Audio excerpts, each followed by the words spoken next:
وداعيا إلى الله بإذنه وسراجا منيرا السلام عليكم ورحمة الله وبركاته সম্মানিত দেশবন্ধ উলামায়ে কেরাম এবং শিক্ষিত সমাজ মুসলমান, আপনাদেরকে লক্ষ্য করে কিছু আলোচনা করব। বর্তমান সময়ে ঈদে মিলাদুন নবী সাল্লাল্লাহু আলাইহি সাল্লাম নিয়ে আলেমদের মাঝে তুমুল বাক বিতণ্ডা দেখা দিয়েছে।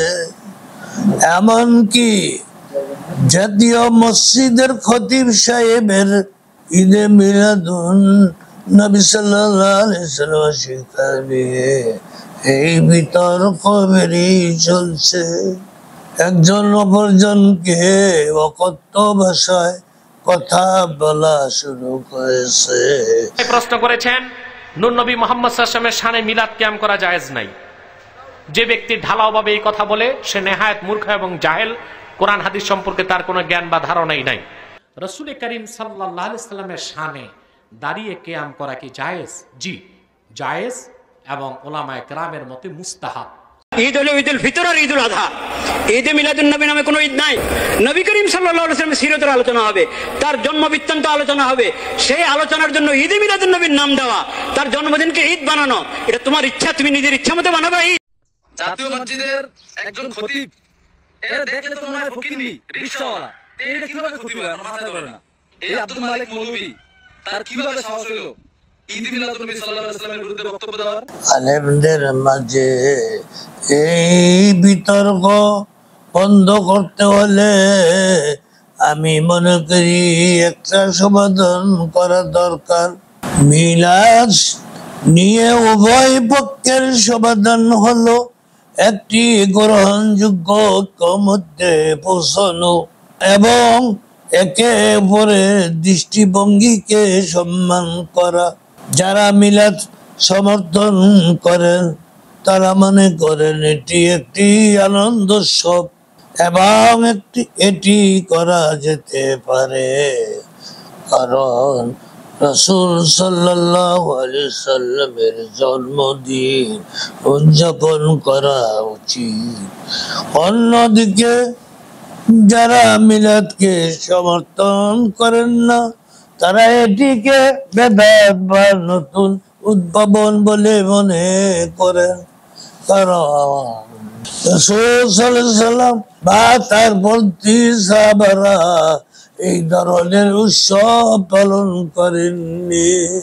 কিন্তু আমি আপনাদের সম্মুখে মিলাদুন নবী সাল্লাল্লাহু আলাইহি সাল্লাম সম্পর্কে কোরআন ও হাদিস থেকে কিছু প্রমাণাদি তুলে ধরছি।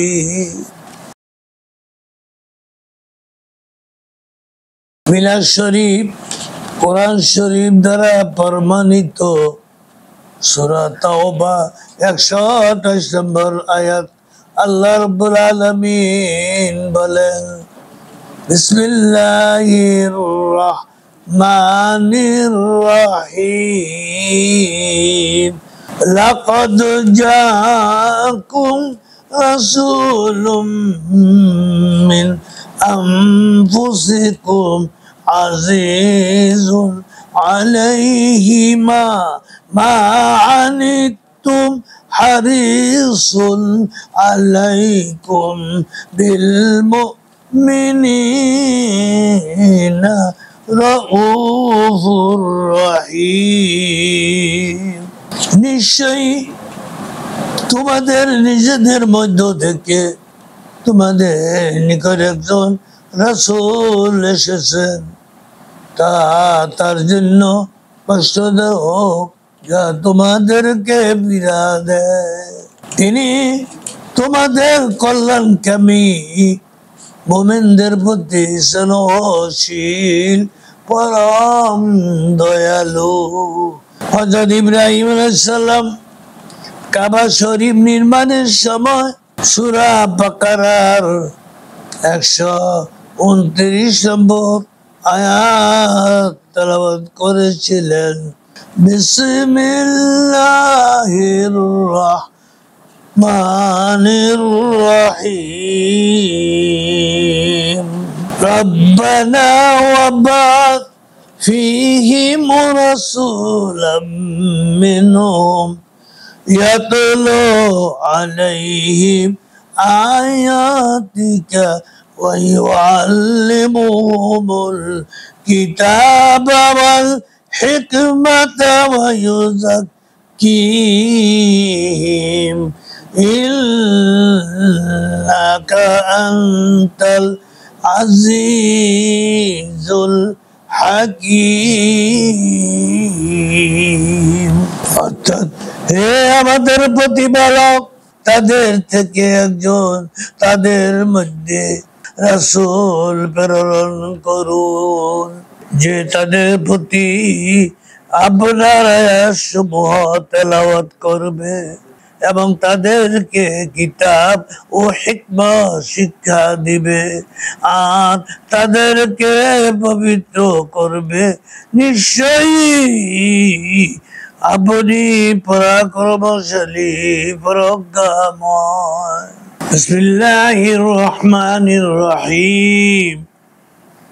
وَإِذْ قَالَ عِيسَى ابْنُ مَرْيَمَ يَا بَنِي إِسْرَائِيلَ إِنِّي رَسُولُ اللَّهِ إِلَيْكُمْ مُصَدِّقًا لِمَا بَيْنَ يَدَيَّ مِنَ التَّوْرَاةِ وَمُبَشِّرًا برسول يأتي من بعد اسمه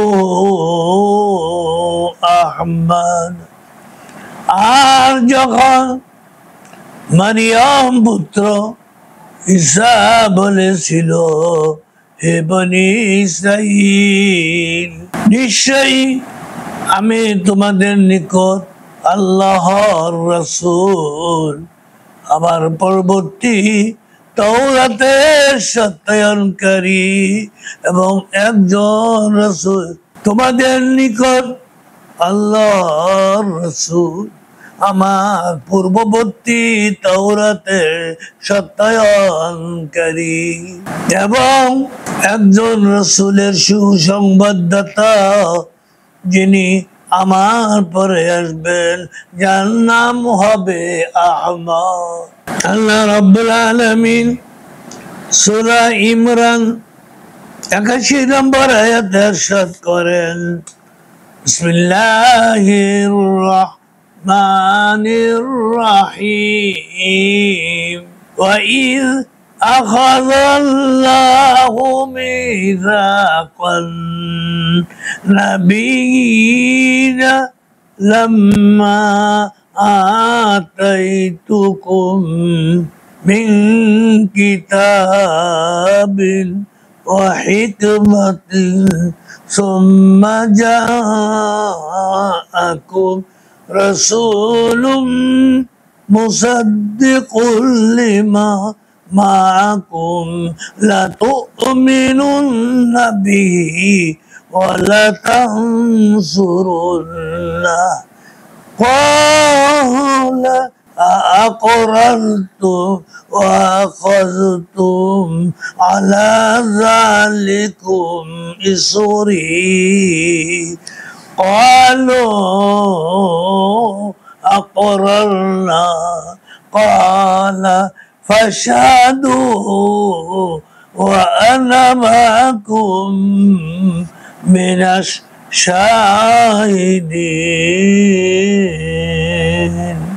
আর যখন আল্লাহ সুবহানাহু ওয়া তাআলা তিনি সমস্ত নবী রাসূল আলাইহিমুস সালাম ওনাদের থেকে অঙ্গীকার গ্রহণ করলেন যে আপনাদেরকে সম্মানিত কিতাব ও হিকমত দেওয়া হবে, অতঃপর আপনাদের নিকট একজন মহাসম্মানিত রাসূল হাবিবুল্লাহ হুজুর পাক সাল্লাল্লাহু আলাইহি সাল্লাম আগমন করবেন।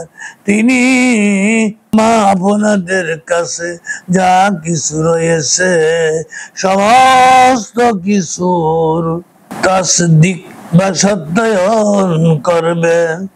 আপনারা অবশ্যই ওনার প্রতি ঈমান আনবেন এবং ওনার খেদমতের আঞ্জাম দিবেন।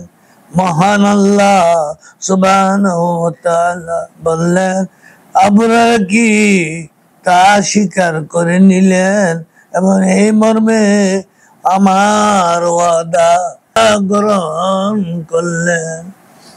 ওনারা বললেন, আমরা স্বীকার করে নিলাম।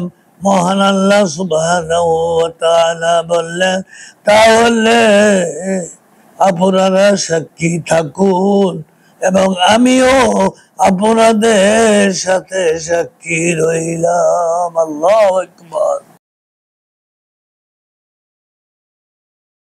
মিলাদ শরীফ হাদিস শরীফ হতে প্রমাণিত। তিরমিজি শরীফ দ্বিতীয় খণ্ড 204 নম্বর পৃষ্ঠায় হযরত মুত্তালিব বিন আব্দুল্লাহ আপন দাদা কায়েস বিন মেখরামা থেকে বর্ণিত। তিনি বলেন, ক্বালা উলিদতু আনা ওয়া রাসূলুল্লাহি সাল্লাল্লাহু আলাইহি ওয়াসাল্লাম আমাল ফিলি ক্বালা ওয়াসালা ওসমান বিন আফফান। আমি ও হযরত নবী করিম সাল্লাল্লাহু আলাইহি ওয়াসাল্লাম হাতিশালে জন্মগ্রহণ করেছি। হযরত উসমান রাদিয়াল্লাহু আনহু কিবাজ বিন আশিয়াম কে প্রশ্ন করলেন, আপনাদের উভয়ের মধ্যে বয়সে কে বড়? তিনি উত্তরে বললেন, বয়সের দিক দিয়ে আমি নবী করিম সাল্লাল্লাহু আলাইহি সাল্লাম হতে বড়, কিন্তু সম্মান ও মর্যাদার দিক দিয়ে তিনি আমার চেয়ে বড়। আল্লাহু আকবার। উক্ত হাদিস হতে প্রমাণিত হলো সাহাবায়ে কেরাম নবী করিম সাল্লাল্লাহু আলাইহি সাল্লামের জন্ম কাহিনী পরস্পরের মধ্যে আলোচনা করতেন। বুখারী শরীফ প্রথম খণ্ড 20 নম্বর পৃষ্ঠায় উমাইয়া খলিফা হযরত ওমর বিন আব্দুল আজিজ রাদিয়াল্লাহু আনহু বলেন, উনজুর মা কানা মিন হাদিসি রাসূলিল্লাহি সাল্লাল্লাহু আলাইহি ওয়াসাল্লাম ফাকতুবুহু ফাইন্নী খিফাতু। হযরত নবী করিম সাল্লাল্লাহু আলাইহি ওয়াসাল্লামের হাদিসগুলির প্রতি যত্নবান হও ও সমুদয় হাদিসগুলি লিপিবদ্ধ করো, কেননা আমার ভয় হচ্ছে দিন ধ্বংস ও বিলীন হওয়ার এবং উলামায়ে কেরামের ইহলোক পরিত্যাগ করার। তাই তোমরা হাদিস শরীফের আলোচনা মজলিস কায়েম করো, যাতে অজ্ঞ লোক বিজ্ঞ হতে পারে। কেননা হাদিস শরীফ ধ্বংসের মূল কারণ হলো প্রসার বন্ধ করে দেওয়া। ইয়াবতী দুর্বল সত্য যে মিলাদ অনুষ্ঠান হাদিস শাস্ত্র প্রচার করার একটি অন্যতম মাধ্যম ও এতে ফায়দা ব্যাপক। মেশকাত শরীফ 511 নম্বর পৃষ্ঠায় হযরত ওয়াসিলা ইবনুল আসকা রাদিয়াল্লাহু আনহু থেকে বর্ণিত। তিনি বলেন, সামিতু রাসূলুল্লাহ সাল্লাল্লাহু আলাইহি ওয়াসাল্লাম ইয়াকুলু ইন্নাল্লাহা আস্তাওয়া কানানাতা মিন উলদি ইসমাঈলা আমি রাসূলুল্লাহ সাল্লাল্লাহু আলাইহি সাল্লামকে বলতে শুনেছি আল্লাহ সুবহানাহু ওয়া তাআলা ইসমাঈলের বংশধর হতে কেনানার খানদানকে নির্বাচন করেছেন, আবার কুরাইশ বংশ হতে বনু হাশেম পরিবারকে নির্বাচন করেছেন, পরিশেষে বনু হাশেম পরিবার হতে আমাকে মনোনীত করেছে। আল্লাহু আকবার। মাওয়াহিবে লুদুনিয়া প্রথম খণ্ড 83 নম্বর পৃষ্ঠায়, বাংলা বুখারী শরীফ সিরাত সংকলন পঞ্চম খণ্ড 6 নম্বর পৃষ্ঠায় হযরত সালমান ফারসি রাদিয়াল্লাহু আনহু থেকে বর্ণিত।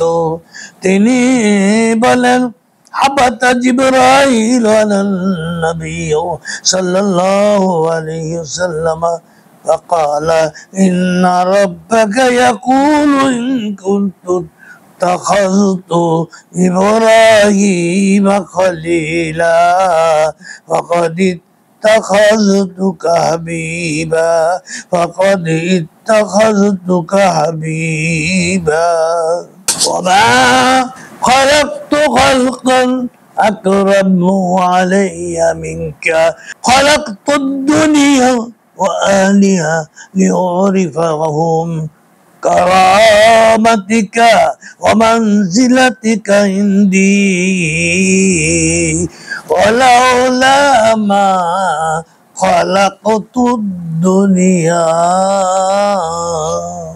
একদিন জিবরাইল আলাইহিস সালাম নবী সাল্লাল্লাহু আলাইহি সাল্লামের নিকট উপস্থিত হয়ে বললেন, আপনার প্রতিপালক সংবাদ পাঠাইয়াছেন, এটা সত্য যে ইব্রাহিম আমাকে দুষ্ট বানিয়েছিলেন, আমি তা বরণ করেছিলাম, কিন্তু আপনাকে স্বয়ং আমি দুষ্ট বানাইয়াছি।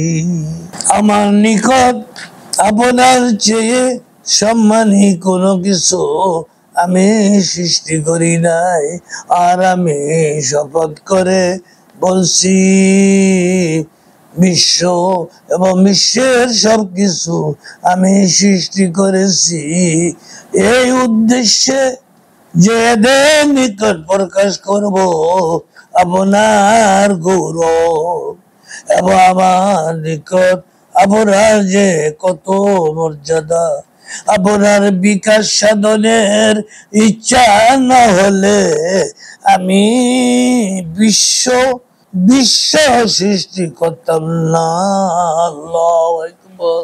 মিশকাত শরীফ 514 নম্বর পৃষ্ঠায় হযরত কাবুল আহবার রাদিয়াল্লাহু আনহু থেকে বর্ণিত, তিনি তাওরাত কিতাব হতে বর্ণনা পূর্বক বলেছেন, ইউহকিয়া আনিন তাওরাতি قال نجد مكتوبا محمد رسول الله عبد المختار لا فظ ولا غليظ ولا سخاف بن في الأسواق واليجزي بالسينات।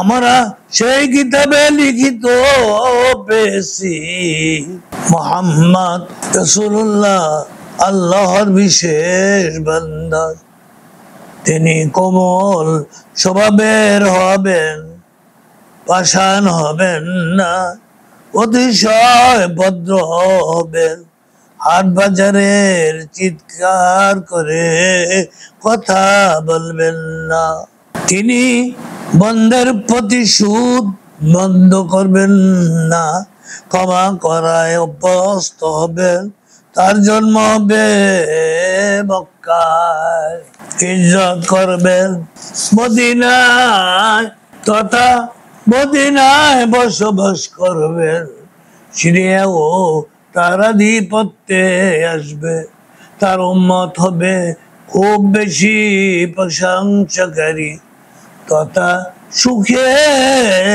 দুঃখে অবস্থান স্থলে আল্লাহর কৃতজ্ঞতা প্রকাশ করবে। সুউচ্চ স্থানে আরোহণ কালে তারা আল্লাহর তাকবীর উচ্চারণ করবে। সূর্যের দিকে বিশেষভাবে দৃষ্টি রাখবে। যখনই সালাতের সময় হবে তখনই বাঁধবে শরীরের পার্শ্ব, হাত পা ইত্যাদি ধুয়ে উজু করবে। তাদের ঘোষণাকারী উচ্চ স্থানে দাঁড়িয়ে ঘোষণা অর্থাৎ আযান দিবে। জিহাদে তাদের সারি এবং সালাতেও তাদের সারি হবে একই রূপ। রাত্রির বেলায় তাদের গুনগুন শব্দ উদ্ভাসিত হবে মৌমাছির গুনগুনের মতো। আল্লাহ শরীফ 513 নম্বর পৃষ্ঠায়, তিরমিজি শরীফ দ্বিতীয় খণ্ড 202 নম্বর পৃষ্ঠায়, মাওয়াহিবে লুদুনিয়া তৃতীয় খণ্ড 681 নম্বর পৃষ্ঠায়, হযরত আব্দুল্লাহ ইবনে আব্বাস রাদিয়াল্লাহু আনহু থেকে একটি সুদীর্ঘ হাদিস বর্ণিত আছে। জালাসা নাসুন মিন আসহাবি রাসূলিল্লাহি সাল্লাল্লাহু আলাইহি ওয়াসাল্লাম ফাখারাজা হাত্তা ইযা দানা মিনহুম সামিআহুম يتذاكرون قال بعضهم إن الله اتخذ إبراهيم خليلا। একদিন রাসূল সাল্লাল্লাহু আলাইহি ওয়াসাল্লামের কতিপয় সাহাবী এক স্থানে বসে কথাবার্তা বলছিলেন। এই সময় রাসূল সাল্লাল্লাহু আলাইহি ওয়াসাল্লাম সেদিকে বের হলেন এবং তাদের কাছে পৌঁছে তাদের কথাবার্তা আলোচনাগুলো শ্রবণ করলেন। তাদের একজন বললেন, আল্লাহ সুবহানাহু ওয়া তাআলা ইব্রাহিম আলাইহিস সালামকে খলিল বানাইয়াছেন। আরেকজন বললেন, মুসা আলাইহিস সালামকে কালিমুল্লাহ বলেছেন। এমন সময় আল্লাহ সুবহানাহু ওয়া তাআলা যার সাথে বিনা মধ্যস্থতায় কথা বলছিলেন, অপর একজন বললেন ঈসা আলাইহিস সালাম ছিলেন কালিমাতুল্লাহ, রূহুল্লাহ। এবং আরেকজন বললেন আদম আলাইহিস সালামকে আল্লাহ সুবহানাহু ওয়া তাআলা সফিউল্লাহ বানাইয়াছেন। এই সময় রাসূলুল্লাহ সাল্লাল্লাহু আলাইহি ওয়াসাল্লাম তাদের সামনে উপস্থিত হয়ে বললেন, আমি তোমাদের কথাবার্তা এবং তোমরা যে বিষয় প্রকাশ করেছো তা শুনেছি। ইব্রাহিম আলাইহিস সালাম যে খলিলুল্লাহ ছিলেন তা সত্যই। মুসা আলাইহিস সালাম যে বিনা মধ্যস্থতায় আল্লাহর সাথে কথাবার্তা বলেছেন এটাও সত্য। ঈসা আলাইহিস সালাম যে রূহুল্লাহ বা কালিমাতুল্লাহ ছিলেন এটাও প্রকৃত কথা। এবং আদম আলাইহিস সালাম যে আল্লাহর নির্বাচিত মর্যাদা সম্পন্ন ছিলেন এটাও সম্পূর্ণ বাস্তব। তবে জেনে রাখো, আমি হলাম আল্লাহ সুবহানাহু ওয়া তাআলার হাবিব। এতে গর্ব নয় এবং কিয়ামতের দিন আমি হামদের পতাকা উত্তোলন ও বহনকারী হব। আদম ও অন্যান্য নবীগণ উক্ত পতাকার নিচে থাকবেন, এতে গর্ব নয়। কিয়ামতের দিন আমি হব সর্বপ্রথম শাফায়াতকারী এবং সর্বপ্রথম আমার সুপারিশই গ্রহণ করা হবে, এতে গর্ব নয়। আমি সর্বপ্রথম জান্নাতের দরজার করা নারা দিব, তখন আল্লাহ সুবহানাহু ওয়া তাআলা আমার জন্য তা খুলে দিবেন এবং আমাকে তাতে প্রবেশ করাবেন। আর আমার সাথে থাকবে দরিদ্র ইমানদারগণ, এতেও গর্ব নয়। পরিশেষে কথা হলো, আর আমি পরবর্তী সকলের চেয়ে মর্যাদাবান, এটাও গর্ব নয়। আল্লাহু আকবার।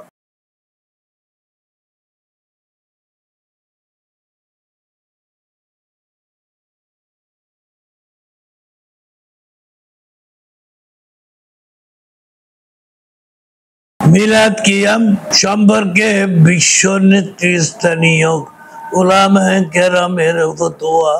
মিলাদ কিয়াম সম্পর্কে যে সকল প্রথম শ্রেণীর প্রবীণ আইম্মা, আউলিয়া ও আসাতিজায়ে কেরাম প্রচলিত মিলাদ কিয়ামকে সমর্থন করত, উহাকে খায়ের বরকত, সওয়াবের উসিলা, মুস্তাহাব মনে করে উহার আমল করতেন। তাদের মধ্যে জগৎ বিখ্যাত মুফাসসির, মুহাদ্দিস, আউলিয়া কুল, কওমি মাদ্রাসার সকলের শিরোমণি বুজুর্গ ও উলামায়ে কেরামদের অভিমান ধর্মপরায়ণ ভাইদের খেদমতে পেশ করা হলো। মাওলানা রশিদ আহমদ গঙ্গোহী রহমাতুল্লাহ আলাইহি, হাকিমুল উম্মাত হযরত আশরাফ আলী থানভী রহমাতুল্লাহ আলাইহি সাহেবের পীর মাওলানা হাজী এমদাদুল্লাহ মুহাজিরে মক্কি সাহেবের লিখিত এমদাদুল মুস্তাক ফতোয়ার 38 নম্বর পৃষ্ঠায় বর্ণিত। তিনি বলেছেন, বহু আলেমগণ প্রচলিত মিলাদ ও কিয়াম নিয়ে ঝগড়া করেছেন। কেউ কেউ মিলাদ জায়েজ বলেছেন। এমত অবস্থায় নিষেধকারী গণের এত বাড়াবাড়ি করার কোনো কারণ থাকতে পারে না। মক্কা মদিনা শরীফের হক্কানি উলামায়ে কেরামের অনুসরণ করেই আমাদের জন্য যথেষ্ট। অবশ্য কিয়ামের জলসায় নূর নবীর উপস্থিত হওয়ার দৃঢ় বিশ্বাস না করা উচিত। মিলাদুন নবী সাল্লাল্লাহু আলাইহি সাল্লামের সময় নবীজির উপস্থিত হওয়ার সম্ভাবনাকে বিবেচনায় নেওয়ার কোনো দোষ নেই, কারণ জড়জগৎ স্থান কাল হতে মুক্ত নয়। তবে রুহানি জগৎ স্থান ও কাল হতে মুক্ত বিদায় নূর নবী সাল্লাল্লাহু আলাইহি সাল্লামের মিলাদ মাহফিলে হাজির হওয়া মোটেই অসম্ভব নয়। আর আল্লামা হাজী এমদাদুল্লাহ মুহাজিরি রহমাতুল্লাহ রচিত ফয়সালায়ে হকতে মাসায়েলের মূল কিতাব 5 নম্বর পৃষ্ঠায় 7 মাসায়েলের সমাধান কিতাবের 13 ও 14 নম্বর পৃষ্ঠায় বর্ণিত। তিনি বলেছেন, ফকিরের মত হলো মিলাদ মাহফিলকে অসংখ্য বরকতের উসিলা মনে করে প্রতি বছর বহুবার অনুষ্ঠান করে থাকি এবং কিয়াম করার সময় অশেষ আনন্দ ও মজা উপলব্ধি করি। হাকিমুল উম্মত হযরত আশরাফ আলী থানভী রহমাতুল্লাহ আলাইহি রচিত ফতোয়ায়ে ইমদাদিয়ার 6ষ্ঠ খণ্ড 327 নম্বর পৃষ্ঠায় বর্ণিত। তিনি বলেন, বিশ্ব নবীর আবির্ভাব সরওয়ারে কায়নাত তাজেদারে মদিনা মুহাম্মাদুর রাসূলুল্লাহ সাল্লাল্লাহু আলাইহি সাল্লামের আবির্ভাব এর ইতিহাস আলোচনার মাহফিল করা জায়েজ, বরং মুস্তাহাব যদি শরীয়তের খেলা বেদাত গুলি হতে মুক্ত হয়। মিলাদ মাহফিলে হুজুর আকরাম সাল্লাল্লাহু আলাইহি ওয়াসাল্লাম মিলাদ শরীফের বর্ণনা কালে কিয়াম করা কোনো মতি কুফুর হতে পারে না। উক্ত ফতুয়ায়ে দস্তখত করেছেন কারা? ও উলামে কেরাম, ও কওমে উলামে কেরাম, ও বাইতুল মুকাররমের খতিব সাহেব, দেখুন কারা সই করছে।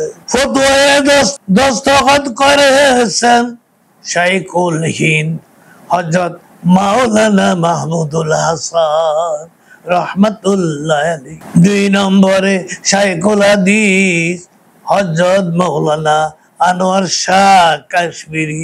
3 নম্বরে হযরত মাওলানা মোহাম্মদ আহমদ রহমাতুল্লাহ আলাইহি। 4 নম্বরে হযরত মাওলানা হাবিবুর রহমান রহমাতুল্লাহ আলাইহি। 5 নম্বরে হাকিমুল উম্মাত হযরত মাওলানা আশরাফ আলী থানভী, আরো অনেক উলামে কেরাম। আশরাফ আলী থানভী সাহেব এমদাদুল মুশতাক কিতাবে 38 নম্বর পৃষ্ঠায় লিখেছেন, এরূপ কাজগুলিকে অস্বীকার করার অর্থ হলো অসংখ্য নেক কাজ হতে মানুষকে বিরত রাখা। যেমন মৌলুদ শরীফের কিয়ামের সময় হযরত রাসূলুল্লাহ সাল্লাল্লাহু আলাইহি ওয়াসাল্লামের নাম আসায় যদি কেউ তার সম্মানে কিয়াম করে তাতে কি দোষ আছে? যখন কোনো সম্মানী ব্যক্তি আগমন করে মানুষ তখন তার সম্মানার্থে কিয়াম করে। আর দুজাহানের সর্দার, দুজাহানের বাদশা মহানবী এর সম্মানিত নামের তাজিম করলে কি গুনাহ হবে?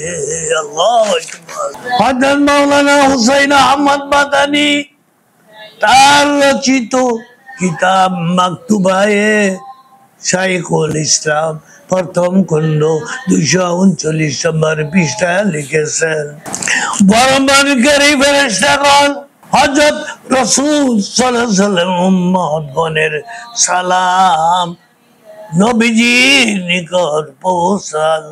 উক্ত হাদিস নাসাই শরীফ প্রথম খণ্ড 143 নম্বর পৃষ্ঠায় বর্ণিত আছে। হযরত আব্দুল্লাহ বিন মাসউদ রাদিয়াল্লাহু আনহু থেকে বর্ণিত, তিনি বলেন রাসূল কারীম সাল্লাল্লাহু আলাইহি ওয়াসাল্লাম বলেছেন, যে কোনো উম্মত আমার উপর সালাম প্রদান করে আল্লাহ সুবহানাহু ওয়া তাআলা আমাকে সালামের উত্তর দেওয়ার ক্ষমতা প্রদান করেন। আমি তার সালামের জবাব ওয়ালাইকুমুস সালাম বলি। সুবহানাল্লাহ। আর এই যে প্রিয় নবী সাল্লাল্লাহু আলাইহি ওয়াসাল্লাম শরীফের সামনে সালাম পড়া হলে চাই উক্ত সালাম দূর দূরস্থ হতে হোক বা নিকটে, হযরত রাসূল কারীম সাল্লাল্লাহু আলাইহি ওয়াসাল্লামের নিকট তা পৌঁছে। আল্লাহু আকবার। বর্ণিত তিনি বলেন, হাদিস ধরে দূর ও নিকট থেকে সালাম দেওয়ার কোনো বাধ্যকতা নেই, অর্থাৎ প্রত্যেক স্থান হতে সালাম হুজুর আকরাম সাল্লাল্লাহু আলাইহি ওয়াসাল্লামের নিকট পৌঁছে। সালাম দাতা যখন ইচ্ছা সালাম পাঠ করতে পারবে। দাঁড়ানো বা বসা অবস্থায় সালাম পাঠ করার সময় হযরত রাসূল কারীম সাল্লাল্লাহু আলাইহি ওয়াসাল্লামের জিক্রে বেলাদাতের আলোচনা কালে দাঁড়ায় সালাম পড়লে তাতে কোনো দোষের কিছু নেই। আল্লাহু আকবার। আউলিয়া কুল শিরোমণি শাহ ওলিউল্লাহ মুহাদ্দিসে দেহলভী শিয়া ফয়জুল হারামাইন কিতাবে 80-81 নম্বর পৃষ্ঠায় লিখেছেন, কুন্তু ক্বাবলা যালিকা বিআক্কাতাল মুআজ্জামাতা ফি মাউলিদিন নবী সাল্লাল্লাহু আলাইহি ওয়াসাল্লাম। আমি তো পূর্বে হযরত মুহাম্মদ সাল্লাল্লাহু আলাইহি ওয়াসাল্লামের জন্মদিনে মক্কা মুকাররমায় মিলাদুন নবীতে উপস্থিত ছিলাম। আল্লাহু আকবার। লোকজন রাসূল সাল্লাল্লাহু আলাইহি ওয়াসাল্লামের উপর দুরূদ পাঠ করতেছেন এবং হুজুরের জন্মদিনে যেসব অলৌকিক ঘটনাবলী প্রকাশ হয়েছে সেগুলো আলোচনা করতেছেন। এমত অবস্থায় কতগুলো নূর হঠাৎ চমকে উঠলো। আমি একথা বলছি না যে উহা চামড়ার চোখে দেখেছি, না, রুহানি দৃষ্টিতে। আল্লাহ সুবহানাহু ওয়া তাআলা ভালো জানেন। চিন্তায় নিমগ্ন হয়ে খুঁজে বের করলাম ওই নূরগুলি প্রকৃতপক্ষে মাহফিলকে রক্ষণাবেক্ষণের নিমিত্তে যে সব ফেরেশতা নাজিল হয়েছে তাদের ওই নূর সমূহ রহমতের নূরের সাথে মিলিত হয়েছে। আল্লাহু আকবার। হযরত মুজাদ্দিদ আল-ফিসানি রাহমাতুল্লাহ আলাইহি মাকতুবাতে প্রথম খণ্ড 353 নম্বর পৃষ্ঠায় লিখেছেন, দ্বিতীয় কথা হলো মৌলুদ খানি সম্পর্কে কথা হচ্ছে যে উহা তো সুমিষ্ট সুরে কোরআন শরীফ তেলাওয়াত হয় এবং নূর নবী মুহাম্মদুর রাসূলুল্লাহ সাল্লাল্লাহু আলাইহি সাল্লামের নাত ও প্রশংসামূলক কবিতা পাঠ সহকারে আহুত হয়।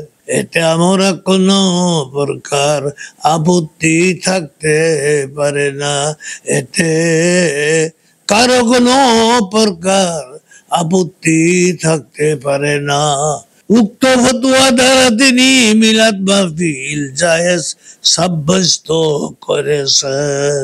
পাক ভারত উপমহাদেশের বিখ্যাত আলেম হযরত মাওলানা আব্দুল হাই লখনবী তদীয় মজমুআয়ে ফতোয়ায়ে কিতাবে প্রথম খণ্ড 97 নম্বর পৃষ্ঠায় লিখেছেন, একজন প্রশ্ন করেছিলেন হযরত রাসূল সাল্লাল্লাহু আলাইহি ওয়াসাল্লামের জন্ম বৃত্তান্ত আলোচনাকালে কিয়াম করা কি?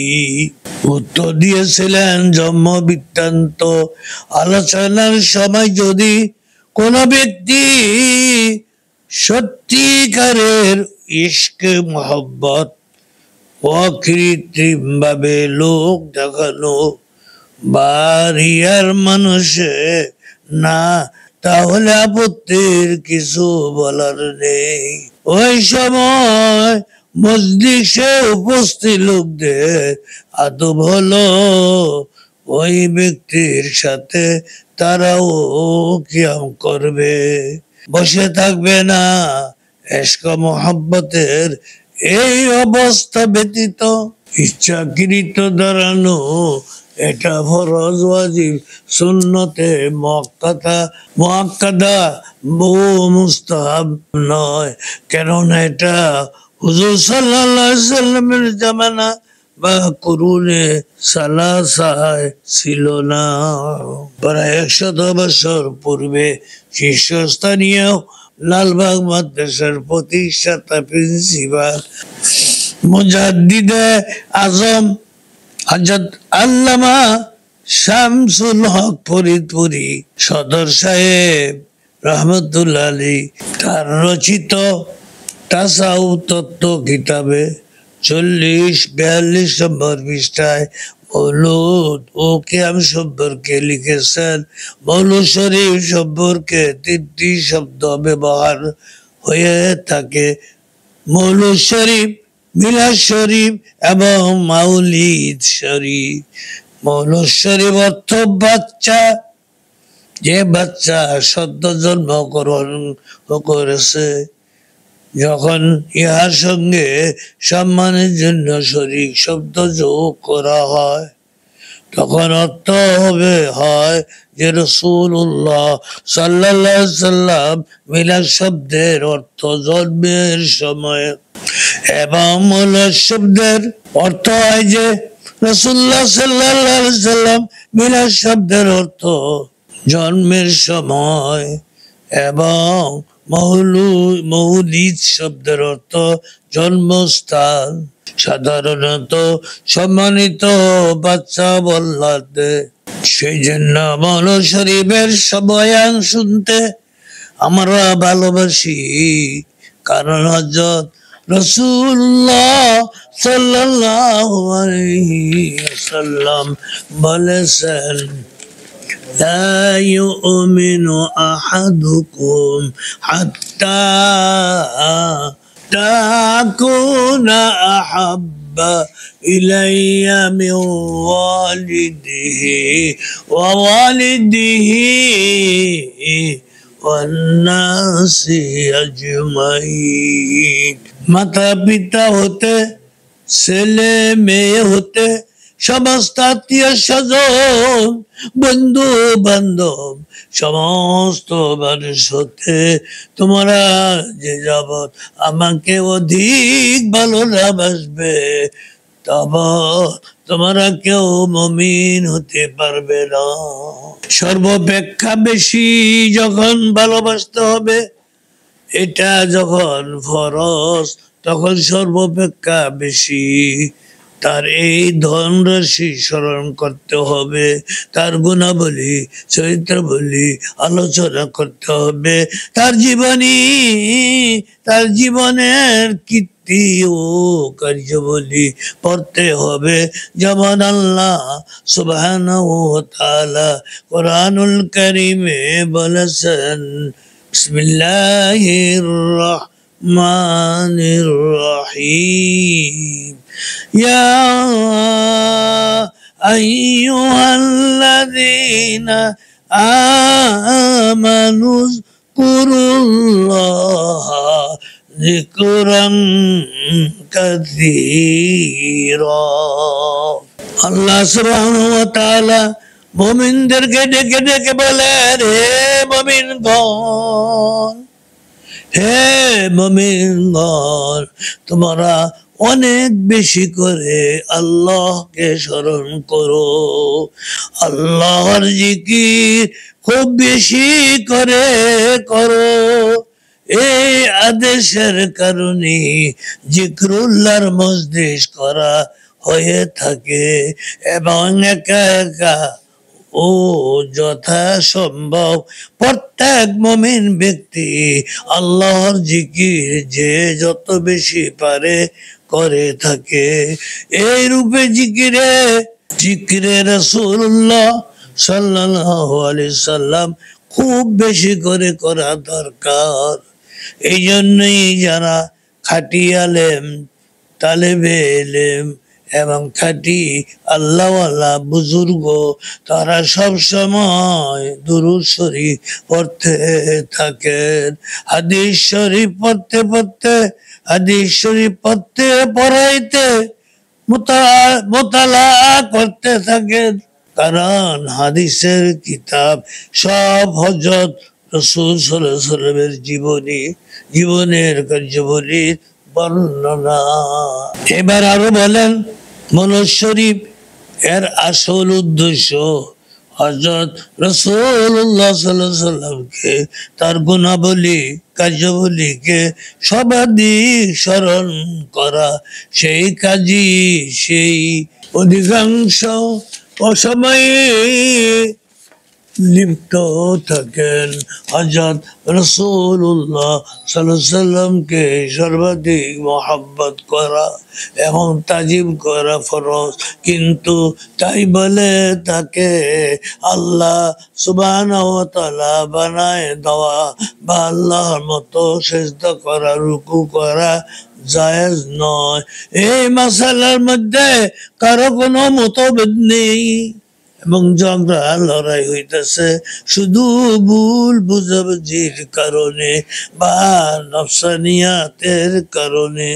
যারা মৌলুদ শরীফকে বেদাত বলেন তারা প্রিয় নবীজির মোহাব্বতকে বা নবীজির জিকির আলোচনাকে বেদাত বলেন না, তারা বেদাত বলেন মৌলুদ শরীফ নামে সমাজে যে সব অপকর্ম চালু হইয়াছে তাকে।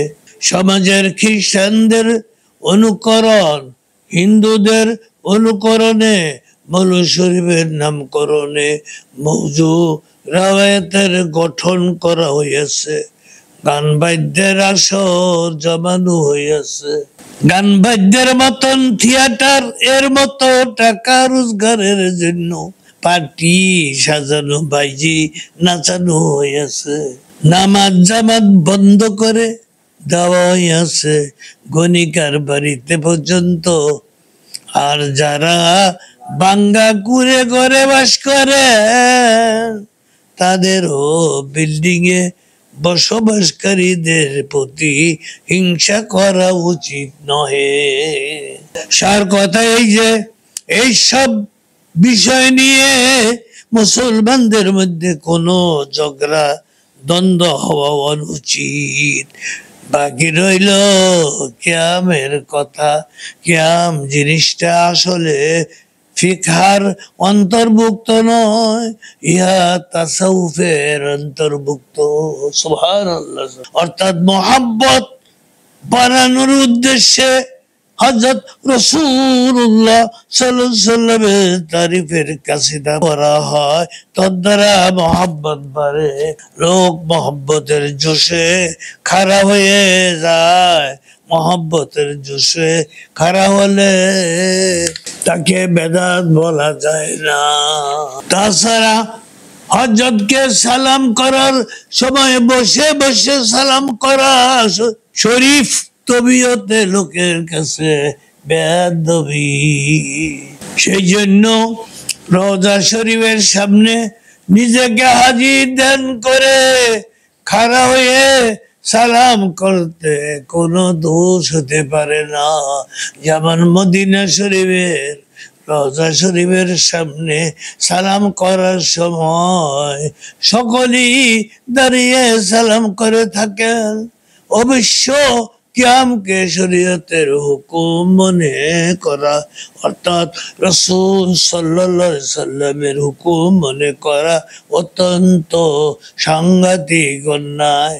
আল্লামা শাইখ আজিজুল হক রহমাতুল্লাহ আলাইহি রচিত তরজমায়ে বুখারী শরীফ বাংলা সিরাত সংকলন ৫ম খণ্ড ৩৮ নম্বর পৃষ্ঠায় নবীর প্রতি দুরূদ ও সালাম পাঠ করতে গিয়ে লিখেছেন, ইয়া নবী সালামু আলাইকা, হে নবী আপনার উপর সালাম। ইয়া রাসূলুল্লাহ সালামু আলাইকা, ইয়া হাবিব সালামু আলাইকা, সালাওয়াতুল্লাহ আলাইকা। হে রাসূল আপনার উপর সালাম, হে হাবিব আপনার উপর সালাম। আল্লাহ আপনার উপর সদা সর্বদা দুরূদ ও সালাম বর্ষিত করুন। আল্লাহু আকবার।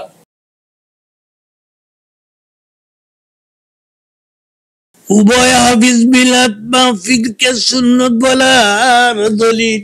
সিরাত আলাবিয়া প্রথম খণ্ড 124 নম্বর পৃষ্ঠায় বর্ণিত।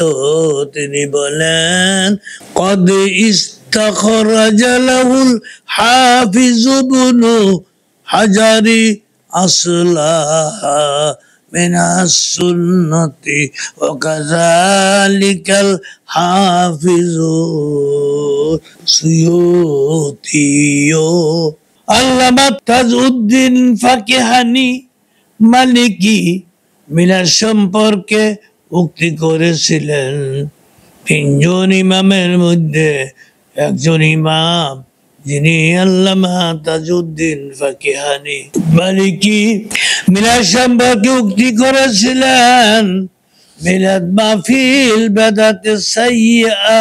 কিন্তু বুখারীর শ্রেষ্ঠ ব্যাখ্যাকার ইমাম হাফেজ ইবনে হাজার আসকালানি শাফি রহমতুল্লাহ আলাইহি, ইমাম হাফেজ আল্লামা জালালউদ্দিন সুয়ুতি রহমতুল্লাহ আলাইহি তাফসীরে জালালাইন সহ 500 কিতাবের প্রণেতা উভয় ইমাম ও হাফিজ তার উক্তিকে কঠোরভাবে, আল্লামা তাজউদ্দিন ফাকিহানির উক্তিকে কঠোরভাবে বাতিল করে বলেছেন, ইহা বেদাত নয় বরং মুস্তাহাব। আল্লামা জালালউদ্দিন সুয়ুতি রহমতুল্লাহ আলাইহি হাবিবুল ফতোয়া প্রথম খণ্ড 181 নম্বর পৃষ্ঠায় ফতোয়া দিয়েছেন, ইন্দি আন আসল্লা আমালু মাউলিদিহিল্লাযী ওয়া ইজতিমাউন নাসি কিরাআতি মা তায়াসসারা মিনাল কোরআন। তিনি বলেন, আমার মতে মিলাদ মাহফিল উদযাপন করা বেদাতে হাসানা। হুজুর সাল্লাল্লাহু আলাইহি ওয়াসাল্লামের শানে তাজিম প্রকাশ করা এবং মওলুদ শরীফের খুশি প্রকাশ করা হয়, তাতে অশেষ সওয়াব অর্জিত হয়ে থাকে। হাবিবুল ফতোয়া প্রথম খণ্ড 182 নম্বর পৃষ্ঠায় হাফেজ ইবনে হাজার আসকালানি রাহমাতুল্লাহ আলাইহি তিনি লিখেছেন, হুয়া মিনাল বিদাতিল হাসানাতিল্লাতি সাইবু আলাইহা সাহিবুহা লাম্মা ফিহি মিন তাযীমিন নবী সাল্লাল্লাহু আলাইহি। মিলাদ মাহফিল কায়েম করা বেদাতে হাসানা। মিলাদ মাহফিল করে খুশি প্রকাশ করা, মানুষকে খাওয়ানো, দান খয়রাত প্রদান করা মুস্তাহাব। আশ-শিফা কিতাবে দ্বিতীয় খণ্ড 40 নম্বর পৃষ্ঠায় জগৎ বিখ্যাত মুহাদ্দিস কাজী আয়াজ রহমতুল্লাহ আলাইহি বলেছেন, হুজুর আকরাম সাল্লাল্লাহু আলাইহি সাল্লামের জীবদ্দশায় যেমন তাজিম করা উম্মতের উপর ফরজ ছিল, ইন্তেকালের পর তার প্রতি তাজিম দেখানো ফরজ।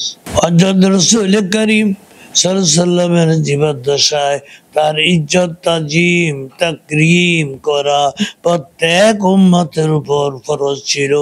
অনুরূপ তার ইন্তেকালের পরেও উম্মতের উপর তাজিম তাকরীম প্রদর্শন করা ফরজ। সে মতে তার নাম উচ্চারণকালীন, তার আলোচনার সময়, তার হাদিস শরীফ সুন্নত জীবনী আলোচনাকালে যথাসাধ্য তাজিম ও হুরমত প্রদর্শন করতে হবে। ইন্তেকালের পরের তাজিম হায়াতে থাকার তাজিমের মতো হবে। সকলে অবগত আছেন সাহাবে কারাম আমাদের প্রিয় নবী আগমনে দাঁড়াতে। আবু দাউদ শরীফ দ্বিতীয় খণ্ড 710 নম্বর পৃষ্ঠায় হযরত মুআবিয়া রাদিয়াল্লাহু আনহু থেকে বর্ণিত, তিনি বলেন হযরত রাসূল কারীম সাল্লাল্লাহু আলাইহি ওয়াসাল্লাম বলেছেন, যদি কোনো ব্যক্তি আগ্রহান্বিত হয় যে লোকজন তার সামনে মূর্তির ন্যায় অবিরাম দাঁড়ায় থাকুক, তাহলে সে ব্যক্তি দোজখী হবে। এই মর্মে আবু দাউদ দ্বিতীয় খণ্ড 710 নম্বর পৃষ্ঠায় 3 নম্বর হাসিয়ায় ইমাম তাবারি রহমাতুল্লাহ আলাইহি বলেছেন যে ব্যক্তি তার সামনে লোকজন থাকাটা পছন্দ করে তার জন্য তাজিম জায়েজ নয়, তার জন্য কিয়াম করা না জায়েজ নয়, বরং জায়েজ। আবু দাউদ দ্বিতীয় খণ্ড 710 নম্বর পৃষ্ঠায় 2 নম্বর হাসিয়ায় এমনে কোথায় বা বলেছেন রাজা মহাজারদের সামনে দাঁড়িয়ে থাকতে হয়, নবী করিম সাল্লাল্লাহু আলাইহি ওয়াসাল্লাম তা ত্যাগ করার জন্য বলেছেন। যদি কোনো ব্যক্তি তার ভাই বা মুরব্বী বা ধর্মীয় সর্দার দাঁড়িয়ে সালাম দেয়, ইয়া অবৈধ বা নাজায়েজ হবে না। আল্লাহু আকবার।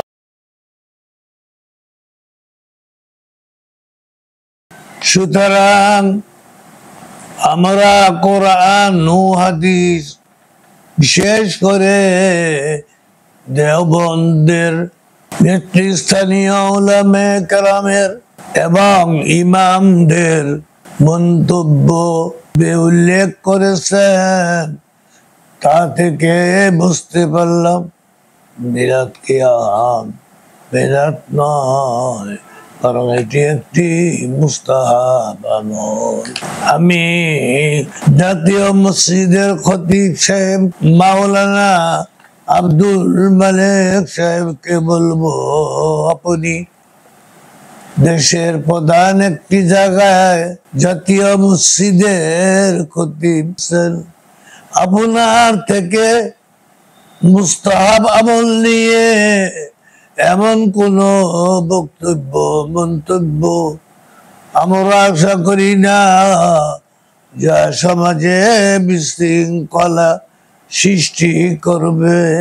আর একটু সংযত হয়ে যদি আপনি কথা বলেন, তাহলে কোনো ব্যক্তি আপনার বিরুদ্ধে কথা বলার অধিকার রাখবে না।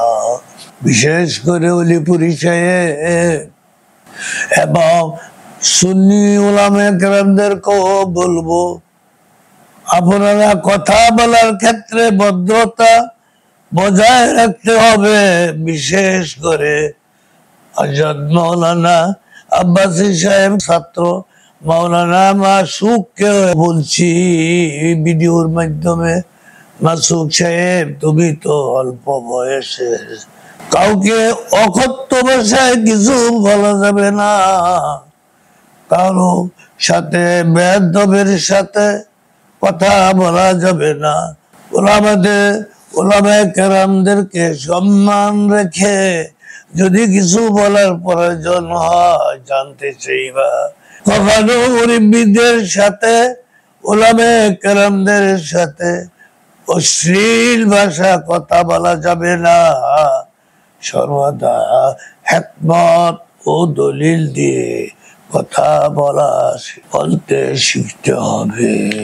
অতএব আমি হযরত মাওলানা আব্দুল মালিক সাহেব ও আব্বাসী সাহেব এবং দেশের নেতৃস্থানীয় ওলামাদের প্রতি বিশেষভাবে আহ্বান করছি, আপনারা সবাই একসাথে বসে এই বিষয়টি, শুধু এই বিষয় নয় আরো অনেক বিষয় আছে, সমাধান করুন।